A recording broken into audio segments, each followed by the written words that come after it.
but for a significant minority, it will cause serious health problems which may involve hospitalisation and critical care. And very sadly indeed, we now know that more than 1,200 people have died in Wales. And as we say on each occasion, every one of those was a person, every one of those is someone who had a family, and that family is now grieving the loss of a loved one. And grief is part of the mental health concern that coronavirus has its own impact on. It's why the Chief Medical Officer for Wales, Dr Frank Atherton, identified 4 potential harms, including those indirect harms from the consequences of lockdown, including the economic impacts, but also impacts on education and mental health. And it's why in our adjustments to the regulations in Wales, we have emphasised the ways in which those issues which have an impact on mental health and well-being have been at the forefront of our thoughts in reopening gardening centres and on lifting the once-a-day restrictions on exercise in the open air. Today, the Education and Health Ministers have announced an extra £3.75 million to support mental health in schools, and that will include new support for children under the age of 11. This will extend school counselling services to children in years below Year 6, because of course our current mental and emotional support services are concentrated on children aged 11 to 18. Some of this funding will also go to supporting the mental health and well-being of the school workforce at these difficult times. And all of this builds on the support already available to other frontline professionals. Health for Health Professionals Wales has been expanded, for example, to provide free mental health support for all frontline NHS staff during coronavirus. And our call helpline is available to anybody who needs support for a mental health reason. You can call it on 0800 132 737, or you can send a text help to 81066. Now, as usual on a Monday morning, I have received feedback from the 4 police forces in Wales. Overall, I'm pleased to say the traffic remains well below last year's level, and the number of fixed penalty notices over the last week was half of that issued over the bank holiday weekend. And of course, I know that people are anxious about the forthcoming bank holiday, but we need to draw some hope from the experience of the last few bank holiday weekends where we have succeeded in getting that message over to people in Wales to stay local. And the number of trips taken by people in Wales was around 60% lower on Good Friday and VE Day compared to early March. But I am very concerned to see reports today from some police forces highlighting reports of officers being coughed on, spat at, and generally assaulted as they enforce the coronavirus regulations. And let me be clear, this is simply and absolutely unacceptable. Our police forces are working hard. They are balancing the normal policing demands with the enforcement of the coronavirus regulations. And I really want to thank them, all those people on the front line of policing, for their continued support and dedication. Now, there was concern leading up to this weekend that the differences in regulations across our border might mean that there was a perception that people living on the other side of the English border could feel that they could travel freely into Wales. And there have been, as you know, some examples over the weekend. A family of 4 from Birmingham coming down Pen y Fan, a driver coming from Devon to Brecon, ostensibly to buy dog food, All of these things are unacceptable, as it is unacceptable for people who live in Wales to travel distances to other parts of Wales. Our message is simple. Stay home and stay local, because that way we save lives. Now, we remain in discussions with the Chief Constables and the Police and Crime Commissioners about the level of fines in Wales, and I'm very grateful to them for having submitted additional evidence to us, which we will now consider as we work with our police, constables and commissioners to make sure that the regulations in Wales are enforced to the very best of our ability. Diolch yn fawr, thank you very much. Happy now to take some questions, and the first question today comes from Tileri at the BBC. Good afternoon. Let's start with fines if we can. If I can get this answer in Welsh and in English, please. As you said, some of the police and crime commissioners do want to see fines increased so that they are more of a deterrent to stop people travelling within Wales and from outside Wales. You've had more evidence, as you said. Is it something that you'll now consider? Will you increase the fines here so it's more of a deterrent to people? Well, always been willing to consider that point, of course, which is why we had discussions with our Chief Constables and Police and Crime Commissioners on Thursday and Friday of last week. As I said, I'm very grateful to them for having acted rapidly to provide evidence to us, which has arrived this morning, so we will need to consider that. The criminal justice system is a really important and serious system, and no government should take action to change penalties unless there is good evidence of the need to do so. And when you take action, you have to be sure that it is proportionate to the problem that you are facing. And that's what the evidence that we will have received this morning will be looking at.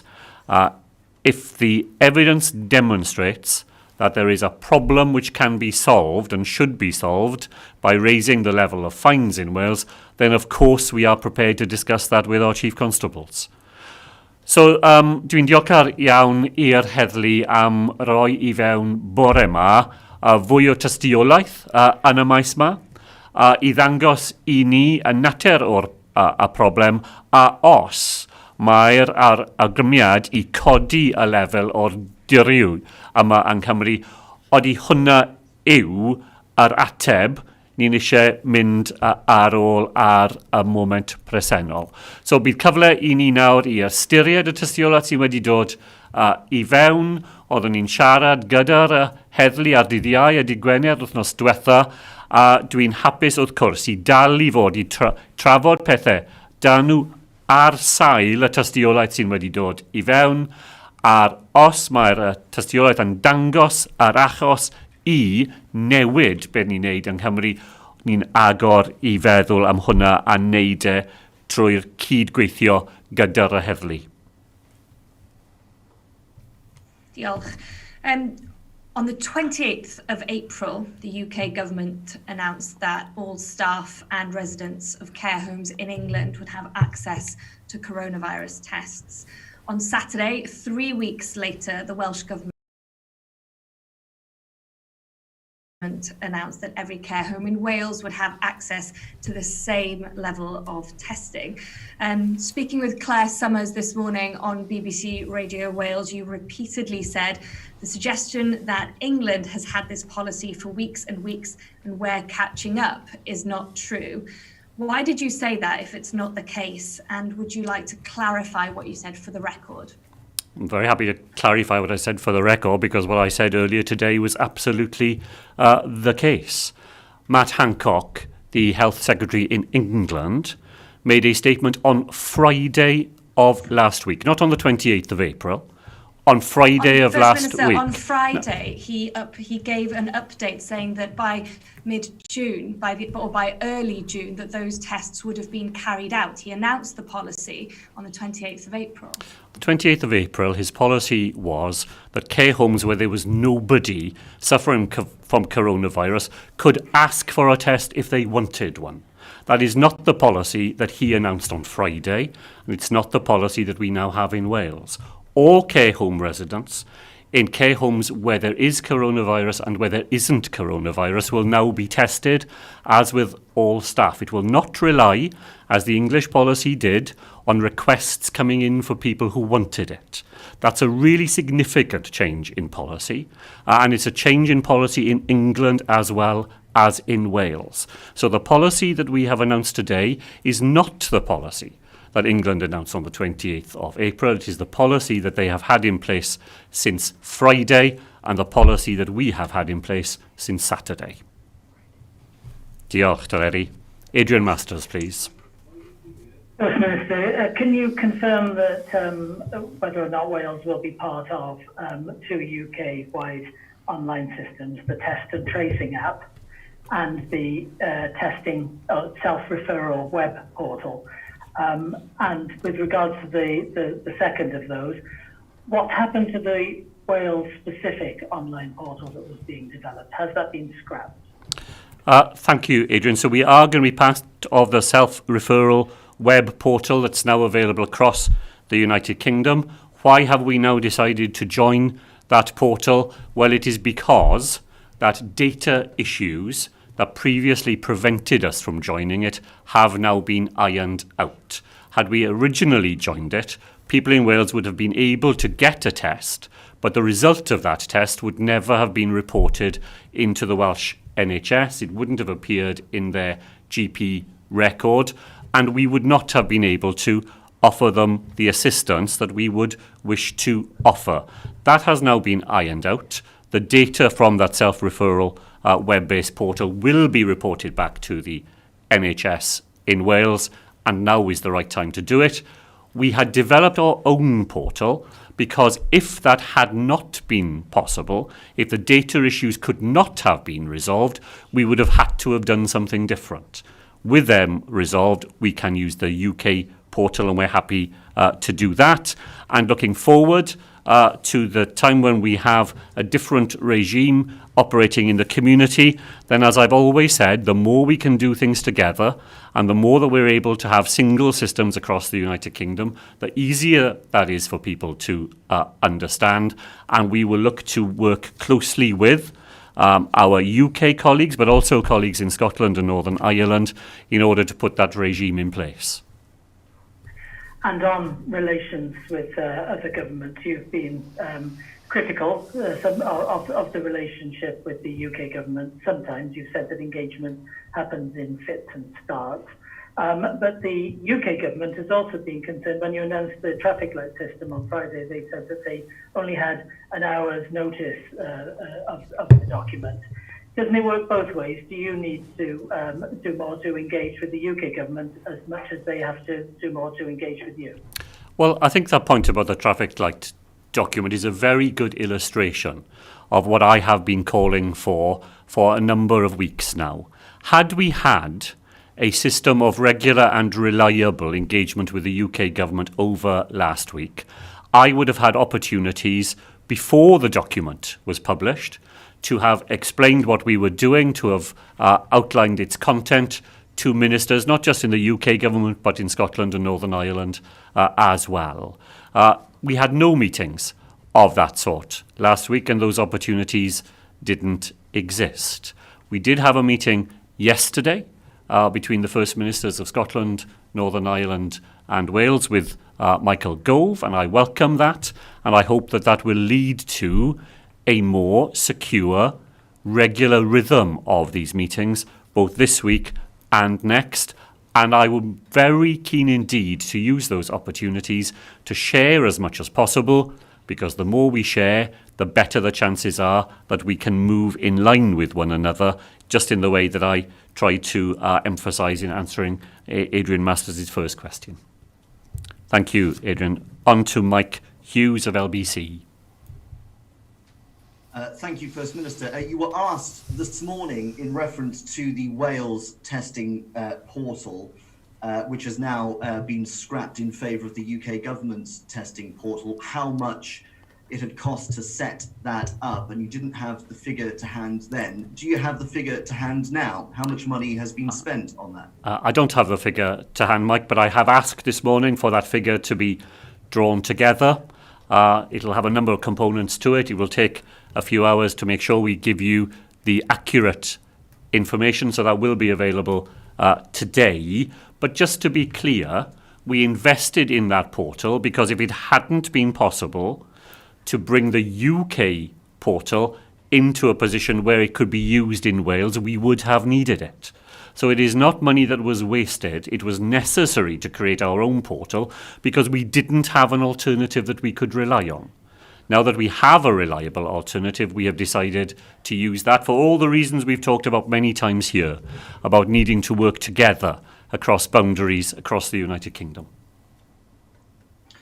Thank you. And it's been well documented for quite some time now about the situation within care homes, not just in Wales, but of course throughout the UK in relation to coronavirus. And given that the sector has repeatedly called for mass testing, which is now the policy of the Welsh Government, is it a matter of personal regret that the Welsh Government hasn't been able to offer mass testing in care homes, whether or not there has been a confirmed case of coronavirus sooner? Well, what the Welsh Government has done, Mike, is to follow the advice that we were given. Every time the advice has changed, our policy has changed in line with it. And I've had to explain here many times that ministers cannot depart on a willy-nilly basis from the advice that we get. When the advice changes, the policy changes. The advice changed on Thursday of last week. The policy changed immediately after that. That's the way we've done things throughout the coronavirus crisis in care homes and elsewhere. And that is the way that we will continue to develop policy here in Wales. I can't look back with regrets. When the advice told us what we should do, we did it, and we did it again last week. Thank you. Over to Will Hayward. Thank you, First Minister. Some people in Wales have been using the English home testing kits. How many people living in Wales have been tested via this English system, and where is this currently being counted? Do they show up in the publicly available Welsh data? I've been told that some people in Wales have managed to access a different system. The last time I saw a figure, well, it was around 1,000 people out of many, many thousands of tests that have been carried out. Quite how that happened, I'm not certain, because that's not how the system was meant to operate. Those people will have had, I believe, the test results themselves.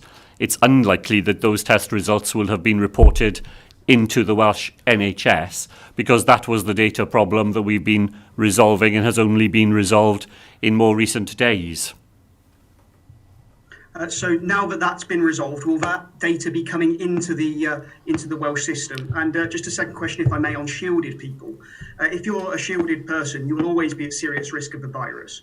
What is the roadmap for them coming out of lockdown? Are they expected to shield until a vaccine is found, possibly years from now? Well, thank you for that. On the question of whether the 1,000 or so people who managed to get a test through a different system will have that information reported back into the Welsh NHS, I think probably that will rely on those individuals doing that. It wasn't possible until the system was, that problem was resolved in the system. On the shielded population, I think that's a very important question. We are asking the shielded group, over 120,000 people in Wales now, to take the most extraordinary steps to protect themselves from the disease. But that is an effective measure. We know it is resulting in people who otherwise would have died not being in that position. We will provide early advice to those people well in advance of the 15th of June through the Chief Medical Officer as to what we would expect of them beyond the 15th of June date. But any advice we offer them will be rooted in our shared ambition to make sure that the threat of coronavirus, which is especially acute for people with underlying health conditions, that their health and well-being remains at the very forefront of anything that we will suggest to them. Over to Adam Hale of the Press Association. Thank you, diolch yn fawr. Regarding extending the testing to all care homes, can you please spell out what has changed in the scientific advice? And what do you say to those who claim you've been far too slow to come to this decision? Well, on the second point, I can only repeat what I've said before. Governments act on advice. Ministers don't pluck policies out of the air. They rely on the advice that we are given. The advice changed on Thursday, and we made the decision on Friday, and we published it on Saturday. I don't think anybody can say that that was slow to follow the advice. The advice has changed, as I understand it, because up until now, our focus has been on responding to those care homes where there has been an actual or suspected case of coronavirus. And we have for many weeks now had a policy that everybody in those care homes should be tested. About 8 out of 10 care homes in Wales have had no confirmed case of coronavirus.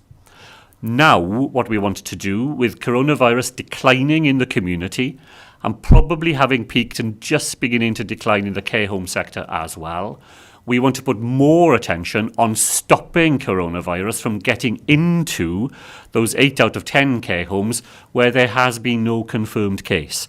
That's why the advice changed, because of that change of focus, to allow us to do more to prevent the disease, whereas in the earlier stages, when the disease was in much wider circulation, our focus was on making sure that those care homes where the disease was already being experienced by staff or by residents, that we focused our testing regime on them. Thank you. And secondly, the Welsh Government's test, track and trace strategy could require apparently a testing capacity of 20,000 a day. Considering capacity at the moment is a quarter of the 20,000, and the number of tests carried out a day has still not reached 2,000 a day, how confident are you at the moment that this strategy will succeed? Well, thank you, Adam. So we will need a different strategy when we are testing in the community and potentially on that scale. It's why being able to use the English system, the self-referral web portal that we referred to earlier, is an important breakthrough, because it will give us access to more tests than we have at the moment. We have a clear intention of increasing the number of tests that we have within the Welsh NHS over the coming weeks, but combined with new tests that we will be able to use now through that self-referral portal, we are on track to having the number of tests that we think we will need in Wales when we move into that community-based testing regime. Diolch, Adam. Over to Andy Davis of Channel 4. First Minister, just listening to the answer you gave Adam there after his first question, why wouldn't that scientific advice have applied much earlier to advocating a testing policy across all care homes, if that meant protecting care homes a lot earlier? And can you commit to publishing the scientific advice upon which you've made your decisions, both in reference to the expansion of testing to non-symptomatic residents in care homes and now to all staff and residents in care homes? Well, Andy, I don't know that I can help much more in explaining the advice that was given to me. My job as a minister is not to try and make myself a scientific expert. It is to act on the advice that scientific experts give us. Their advice changed. Sorry to interrupt, First Minister, but the Director General of the World Health Organization was urging governments on the 16th of March to test. I mean, that was the advice then. Well, again, as I've tried to explain on a whole series of occasions, in the scientific world as well as in others, there are many voices. There are many different sorts of advice. There are many pieces of advice that point you in different directions. Ministers cannot pick and choose.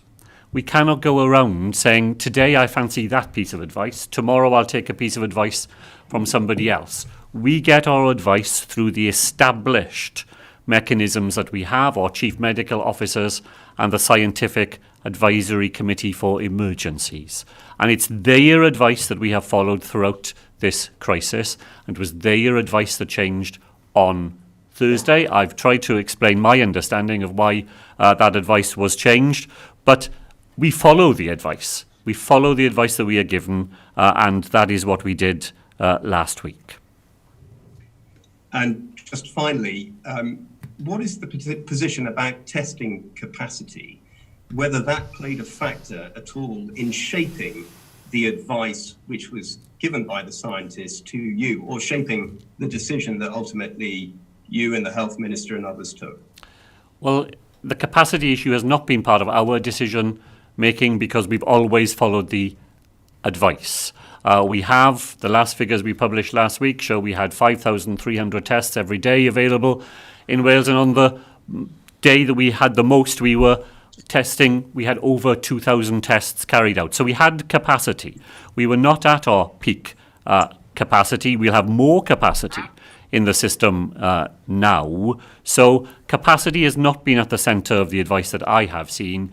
It has been about doing the right thing at the right time and following the science as it is relayed to us. Rob Taylor of Wrexham.com.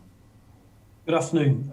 You've previously referenced specific hotspots in Wales, and Welsh Government point people to the COVID tracker on joinzoe.com. Recently, that's indicated some possible hotspots in North Wales. As of today, are there any places you would again refer to as hotspots in Wales? And in your view, is North Wales currently more affected than South Wales? Thank you, Rob. So the coronavirus impact in Wales started in the south-east corner, and the virus has spread westwards and northwards. And that does mean that peaks in some parts of Wales are following at a different time to peaks in others. The peak in south-east Wales, we believe, has quite clearly passed. The peak in North Wales, we might just be reaching it now. So, Rob, you're quite right to say that the disease has different patterns in different parts of Wales and in North Wales, whereas the peak will be lower than it was in southeast Wales because there simply is less coronavirus in circulation. It may be that it is reaching its peak in North Wales now, and then we will expect to see the same pattern of decline as we have already seen in those parts of Wales where the virus was experienced first. Thanks. And there's a set review time in the formal regulations. With the new per sector traffic light system, will there be a similar predictable regular updates so the public know where and when to look for changes? And if so, can you detail how regular they will be reviewed and updated and what the process will be behind that? Thank you very much for that. Yes, you're absolutely right. The law requires the regulations to be reviewed every 3 weeks. We are now coming into about halfway through the current 3-week period. My ambition will be to be able to announce changes that we might be able to make for the next 3 weeks when we get to the end of this 3-week period at the very end of next week. So that will be the sort of predictable pattern that we have followed so far. What is happening inside that 3-week rhythm? Well, we will, at the very start of this week, inside the Welsh Government, be reviewing all the suggestions that we have generated inside the government and from people writing in and contacting us, thinking of ways in which we may be able to modify the regulations at the end of this 3-week period. We'll be looking at that long list of all the suggestions we've had. We will be testing them against the framework document that we published back in April that shows how we will assess any of those ideas.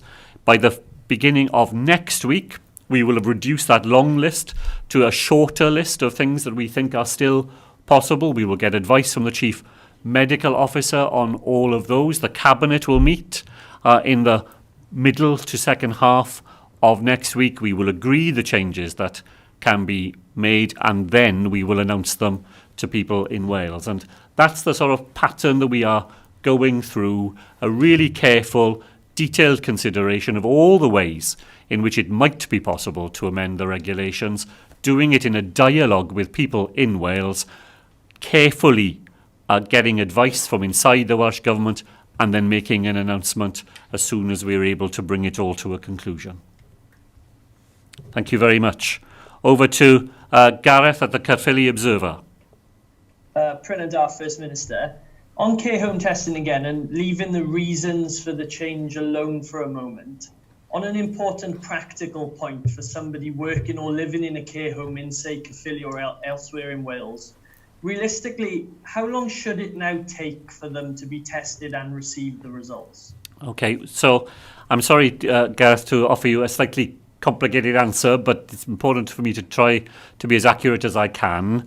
For care homes where there is a suspected case, they will get their testing through the local health board. They ought to be able to get that, very quickly after asking for it, and the results should be back with them within 24 or 48 hours of the test being carried out. For those care homes where there is no suspected case, so this is the new part of the policy, they will order their tests through the self-referral website portal. Those tests will arrive with them by post, and that obviously takes a bit longer because they have to be sent back and then the results have to be returned. But it's important to say that that is in care homes where there isn't a single staff member or resident who has any suspected coronavirus. So where there is suspected coronavirus, it's a faster system. Where we're doing it in places where there isn't any known to be in circulation, it'll be through that web portal by post, and that will take a bit longer. And then there's been an update recently today on the symptoms of coronavirus, with a loss of taste and smell now confirmed as symptoms by the UK's 4 nations. Some other countries have been reporting loss of taste and smell as a symptom for a significant period of time now, as of the World Health Organization. Does this show that, in fact, the UK's scientific advice, which we're constantly referring to, is actually running behind the curve of other countries? Well, that wouldn't be how I would put it. We have a careful system that is based on evidence. The 4 chief medical officers have issued a joint statement today. They will have been testing this idea amongst themselves. Is it sensible to add those 2 symptoms to the list of symptoms that doctors can use in identifying people who have coronavirus? They have concluded that the evidence is now strong enough to add it in that formal way to the way in which doctors make their diagnoses. I think we should be pleased that in Wales and in the United Kingdom, we have this highly developed public health system that deals with these matters in a rigorous, evidence-based way. When it comes to conclusions, it changes its advice. That's what's happened in relation to that list of symptoms that doctors should look out for and the formal advice that they've received from the 4 chief medical officers this morning. And finally for today, to Tom Magner of Carers World Radio. Thank you very much indeed, First Minister. Can I come back to the subject that you started with, Mental Health Awareness Week? One of the most stressful situations must be that of someone on the receiving end of domestic violence. Charities working in this field are telling us that people with medical needs seeking emergency help, emergency accommodation in hotels, are being turned away. One of the reasons being given is that the individual doesn't have a contract with the NHS. There are some others as well. What's your reaction to this? Well, my reaction is, Tom, that I'd like to know more. I'd like to, hear about those cases specifically, because that is not obviously the way that we would want people to be responded to in Wales. Thank you for picking up the mental health point. We are keen this week to focus in the Welsh Government on those aspects of coronavirus, as well as all the other aspects we've heard about this morning, which is why I highlighted it in my initial remarks. And we know absolutely that home is not a safe place for everybody, and being confined to home brings with it some risks for people. Physical risks in the worst cases, certainly mental health and well-being risks. We're working very carefully with the network of services that respond to people experiencing domestic violence here in Wales, and working with our colleagues in community pharmacy as a way in which people can alert the services to their predicament without it being drawn to anybody else's attention. If the system isn't working as we would like it to, then the evidence should come to us, and then we will be able to respond to it. We'll certainly be in touch with your office about Thank that. you. But for the moment, anybody listening to this and watching this, what would you say to them about how they can seek that essential advice when perhaps even more so now with the COVID-19 lockdown, that they can't get the privacy they need, even the slightest moment of privacy, to be able to seek help? Well, you're right, of course, Tom. That is exactly the dilemma that people face. If they are confined to home, then opportunities to draw attention to their plight can be very difficult. Just to say, the police, if you're able to call, will always respond to calls of domestic violence. Even in the depths of the crisis, they were still doing that.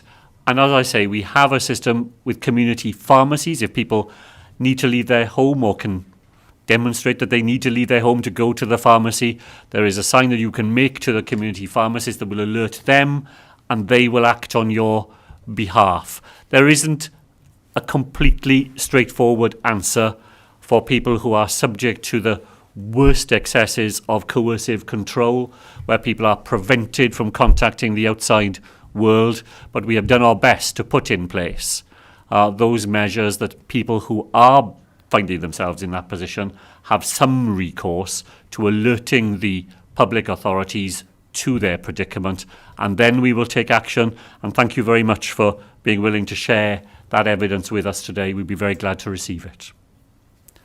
Thank you all very much indeed. Diolch yn fawr.